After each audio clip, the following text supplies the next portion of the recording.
Residivis Semade Sumar alias Leong 49 tahun tak kunjung kapok.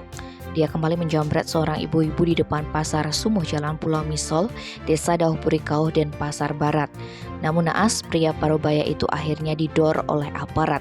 Kapolresta Denpasar Kombes Pol Bambang Yugo Pamungkas didampingi Kapolsek Denpasar Barat Kompol Imade Hendra Agustina, Kamis 13 Oktober menjelaskan peristiwa itu terjadi pada Selasa 11 Oktober sekitar pukul 7.30. Awalnya korban Sutina 44 tahun mengantar jajanan ke Pasar Sumuh.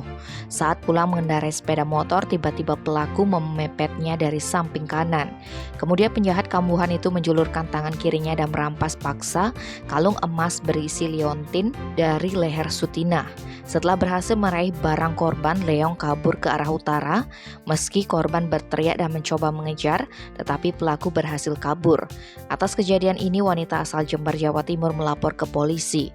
Menindaklanjuti laporan tersebut, tim Opsnal Reskrim Polsek Denpasar segera melakukan penyelidikan. Akhirnya pria asal Dauhpurikauh Denpasar Utara itu dapat diringkus di tempat tinggalnya Selasa 11 Oktober.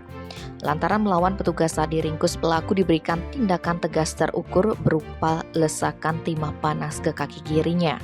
Ternyata Leong tak hanya sekali ini beraksi, dia juga menjamret di 2 TKP lainnya wilayah Denpasar Selatan. Ternyata pelaku merupakan seorang residivis kasus pencurian dengan pemberatan. Atas perbuatannya, Leong kembali terancam pidana penjara paling lama 7 tahun. Tim Bali Express melaporkan.